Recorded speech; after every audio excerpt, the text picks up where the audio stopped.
Hello friends, study with TG point में आपका स्वागत है। आज हम फिर से आपके सामने हिंदी ग्रामर के प्रीवियस क्वेश्चन का ये नेक्स्ट सेट लेकर आए हैं। आशा आपको पसंद आएगा। अगर आप चैनल पर नए हैं तो प्लीज़ चैनल को सब्सक्राइब कर लीजिए और साथ साथ बेल आइकन को भी प्रेस कर लीजिए ताकि नेक्स्ट जो भी वीडियोज़ आती हैं उन सबकी नोटिफिकेशन टाइम टू टाइम आपके पास पहुँचती रहे।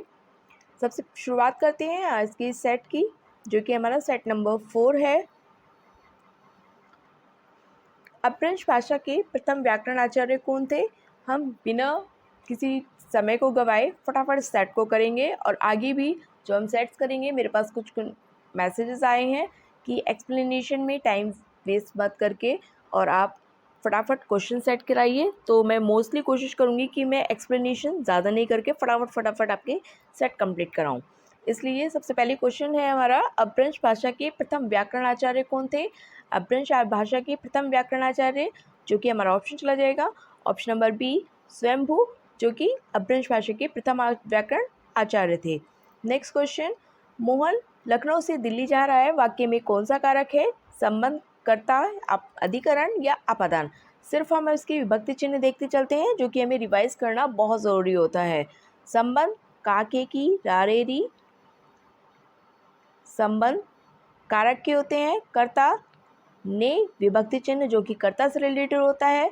अधिकरण, में और पर विभक्ति चिन्ह, जो कि अधिकरण से होता है। और अपादान अलगाव के लिए आता है। इसका मतलब दिल्ली से जा रहा है, एक स्थान से दूसरे स्थान पर जाना, अलगाव हो रहा है यहाँ, तो यहाँ हमारा ऑप्शन चला जाएगा डी, अपादान कारक के साथ। नेक्स्ट, माधुर्य गुण का किस रस में प्रयोग होता है? माधुर्य गुण का श्रृंगार रस में प्रयोग होता है। ऑप्शन नंबर सी, श्रृंगार रस। नेक्स्ट, निम्नलिखित में से कौन सा अग्रस्वर नहीं है? अग्रस्वर कौन से होते हैं? जो जीभ के अगले भाग से बोले जाते हैं। यानी कि अग्रस्वर होते हैं चार प्रकार के। कौन कौन से? ई, बड़ी ई, ए और आई, ये चारों ही हमारे अग्रस्वर होते हैं। इसमें हमसे पूछा है कौन सा अग्रस्वर नहीं है। ये भी हमारा अग्रस्वर है, ये भी हमारा अग्रस्वर है, ये भी हमारा अग्रस्वर है, जबकि ऑप्शन नंबर डी, आ, हमारा अग्रस्वर नहीं है। नेक्स्ट, सुंदर शब्द व्याकरण की दृष्टि से किस संवर्ग में आता है? सुंदर शब्द व्याकरण की दृष्टि से विशेषण के संवर्ग में आता है। यानी कि संज्ञा या सर्वनाम की विशेषता बताने वाले शब्द ही विशेषण कहलाते हैं, और यहाँ पर सुंदर विशेषता शब्द को दर्शा रहा है, इसलिए हमारा ऑप्शन चला जाएगा ऑप्शन नंबर सी। नेक्स्ट, दल, कक्षा, सेना शब्दों से किस संज्ञा का बोध होता है? भाववाचक, व्यक्तिवाचक, जातिवाचक या समूहवाचक? दल, कक्षा और सेना, ये तीनों ही एक ग्रुप के बारे में बताते हैं, तो इसलिए हमारा ऑप्शन है चला जाएगा ऑप्शन नंबर सी, समूहवाचक संज्ञा के साथ। क्योंकि भाववाचक में भाव, गुण, दोष, दशा आदि के बारे में बात होती है। जातिवाचक में किसी व्यक्ति विशेष की जाति का पता चलता है, और व्यक्तिवाचक में किसी व्यक्ति विशेष के बारे में पता चलता है। इसलिए हमारा ऑप्शन यह चला जाएगा ऑप्शन नंबर सी, समूहवाचक संज्ञा। नेक्स्ट, वह थोड़ा बीमार है, इस वाक्य में थोड़ा कौन सा क्रिया शब्द है? परिमाणवाचक क्रिया विशेषण, कालवाचक क्रिया विशेषण, स्थानवाचक क्रिया विशेषण या रीतिवाचक क्रिया विशेषण? तो वह थोड़ा बीमार है, थोड़ा, ज़्यादा, कम, ये परिमाणवाचक में आते हैं, इसलिए हमारा ऑप्शन है चला जाएगा परिमाणवाचक क्रिया विशेषण के साथ। नेक्स्ट, अत्यधिक का विलोम क्या है? विलोम शब्द यानी कि उल्टा अर्थ प्रदान करने वाले शब्द ही विलोम शब्द होते हैं। अत्यधिक का उल्टा अधिगंत, अत्याधिक, अत्यल्प या अधीन। तो अत्यधिक का उल्टा यानी कि विलोम हो जाएगा अत्यल्प। ऑप्शन नंबर सी, अत्यल्प। नेक्स्ट, निमिष शब्द का पर्यायवाची शब्द है प्रकार, छिद्र, पूर्ण और क्षण। तो निमिष का पर्यायवाची हो जाएगा क्षण। ऑप्शन नंबर डी, क्षण is the correct answer. Next, question number 10, विरासत शब्द का अर्थ क्या है? प्रकृति से प्राप्त, मित्रों से प्राप्त, पुरखों से प्राप्त या मूल्य देकर खरीदा हुआ। विरासत जो कि हमें पुरखों से प्राप्त होता है, इसलिए हमारा ऑप्शन चला जाएगा यहाँ ऑप्शन नंबर सी, पुरखों से प्राप्त विरासत। नेक्स्ट, हिंदी वर्णमाला में स्वर और व्यंजनों की संख्या कितनी होती है? हिंदी वर्णमाला में स्वर और व्यंजनों की संख्या मुख्यतः 11 और 33 11 और 33 ही मानी जाती है। कहीं कहीं अलग अलग रूप में दी जाती है, कुछ अलग मानते हैं, कुछ अलग मानते हैं, लेकिन जो सामान्य रूप से हम स्वर और व्यंजनों की संख्या को देखते हैं वो 11 और 33 ही काउंट की जाती है, वही मान्य है। नेक्स्ट, अक्षत का अनेकार्थी शब्द है रथ की धुरी, चावल का दाना, ज्ञान और कील पहिया। अक्षत, अक्षत कहते हैं अखंडित चीज़ को जो कि खंडित नहीं है, यानी कि चावल का दाना यहाँ पर इसका अनेकार्थी शब्द हो जाएगा वैसे तो, और वैसे भी चावल के दाने में उस दाने को जो कि पूर्ण रूप से मतलब पूर्ण है, वो किसी भी तरह से खंडित नहीं है, वही अक्षत कहलाता है। तो इसलिए यहाँ पर हमारा ऑप्शन चला जाएगा चावल का दाना जो कि अखंडित हो वही अक्षत होता है। नेक्स्ट, जिसका उपचार न हो सके वाक्यांश के लिए एक शब्द क्या होगा? रोगी, निरोगी, असाध्य या तीनों? तो जिसका उपचार न हो सके असाध्य, जिसका उपचार नहीं हो सकता है उसे असाध्य कहा जाता है। नेक्स्ट, पूरब और उत्तर के बीच की दिशा, पूरब और उत्तर के बीच की दिशा को क्या कहा जाता है? आग्नेय कोण, ईशान कोण, वायव्य या नैऋत्य? अगर हम देखें, हमारी जो दिशाएं हैं वो मुख्यतः इस रूप से डिवाइडेड होती हैं: पूरब, पश्चिम, उत्तर और दक्षिण।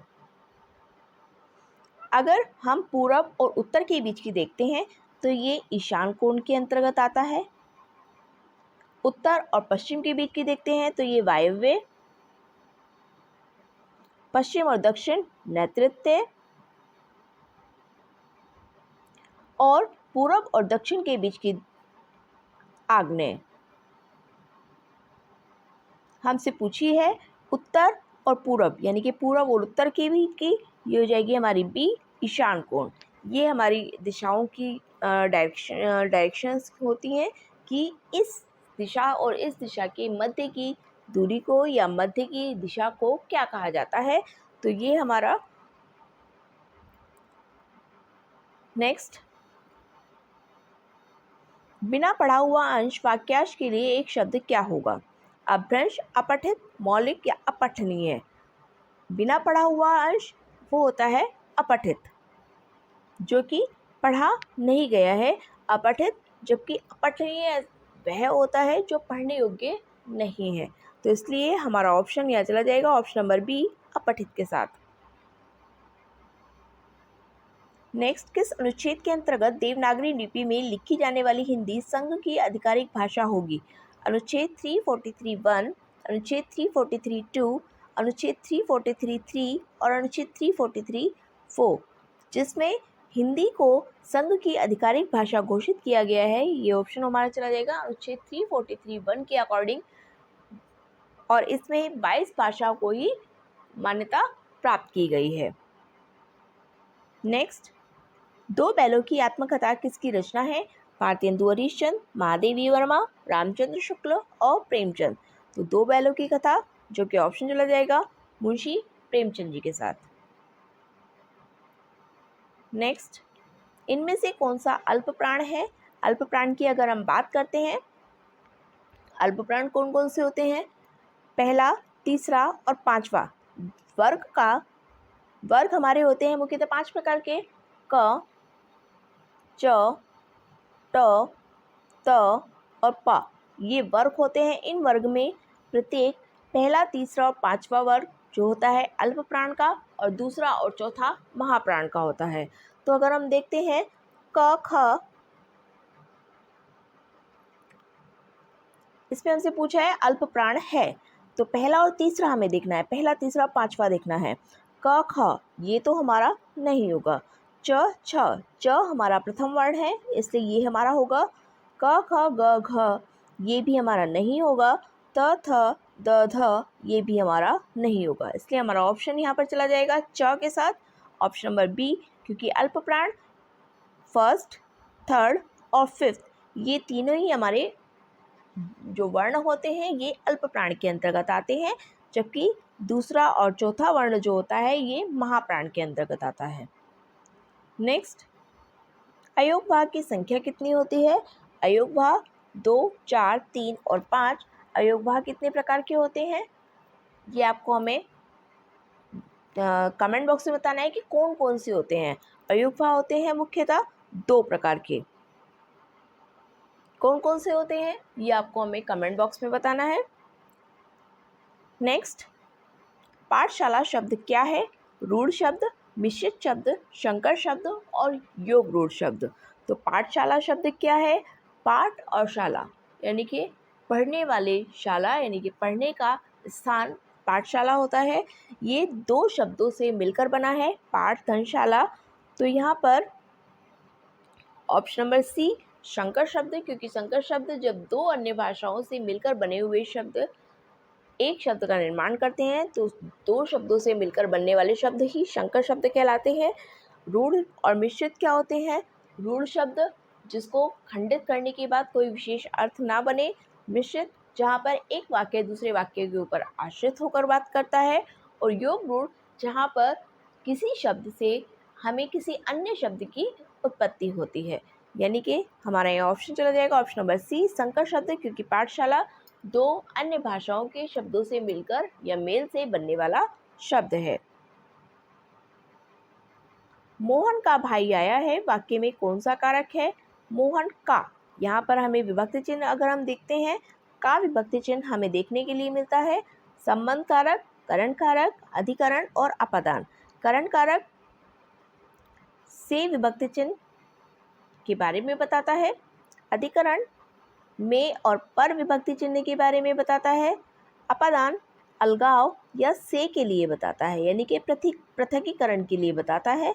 जबकि हमारा ऑप्शन यहाँ पर चला जाएगा संबंध कारक के साथ, क्योंकि मोहन का भाई, यहाँ भाई का संबंध मोहन के साथ बताया गया है, इसलिए हमारा ऑप्शन ए संबंध कारक।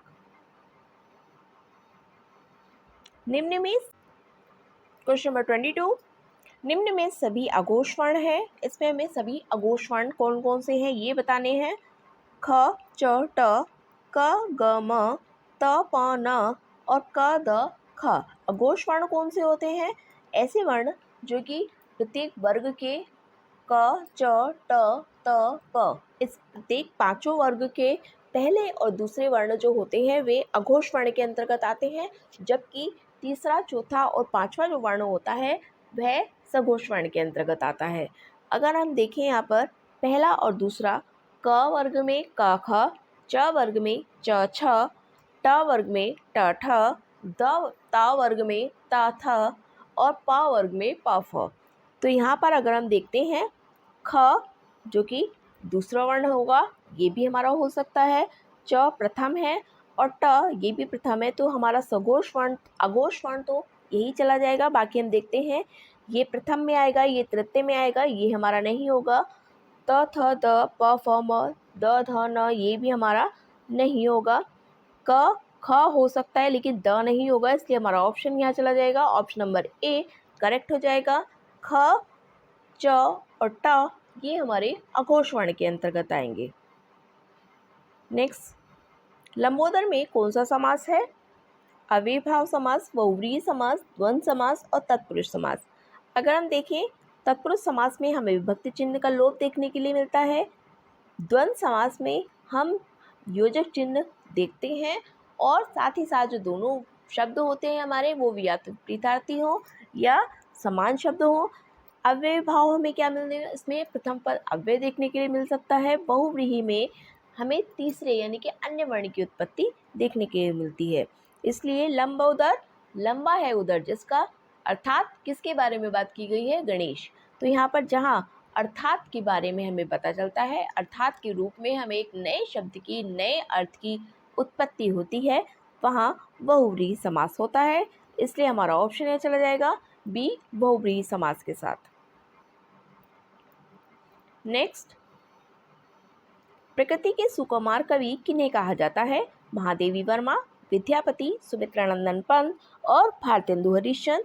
तो प्रकृति के सुकुमार कवि जो कि सुमित्रानंदन पंत को कहा जाता है, इसलिए हमारा ऑप्शन ये चला जाएगा ऑप्शन नंबर सी सुमित्रानंदन पंथ के साथ। नेक्स्ट, शुद्ध वाक्य बताइए। मेरे को पूछो, मेरे से पूछो, मुझे मत पूछो, हमें ये काम करना है। इसमें ये आपको आंसर हमें कमेंट बॉक्स में बताना है कि इसका आंसर क्या होगा। ये थे क्वेश्चंस हमारे आज तक के। अगर आपको पसंद आए हैं तो प्लीज़ चैनल को ज़रूर से सब्सक्राइब कर लीजिएगा और साथ साथ बेल आइकन को भी प्रेस कर लीजिए ताकि नेक्स्ट जो भी वीडियोस आती हैं उन सब की नोटिफिकेशन टाइम आपके पास पहुंचती रहे। जितने भी हम वीडियोस बनाएंगे वो डेली की डेली आपको मिलती रहेंगी और आपकी प्रैक्टिस कंटिन्यू होती रहेगी। डेली एक प्रैक्टिस सेट आएगा। अपने प्रैक्टिस को कंटिन्यू करने के लिए विद इन 10 to 15 मिनट्स 20 हो सकते हैं, बट अगर नंबर ऑफ़ क्वेश्चंस ज़्यादा होंगे तो may be 1 to 3 minutes extra हो सकते हैं। अपनी प्रैक्टिस को कंटिन्यू करने के लिए ज़रूर से इस चैनल को सब्सक्राइब कर लीजिए। मिलते हैं अब नेक्स्ट वीडियो में, तब तक के लिए थैंक यू।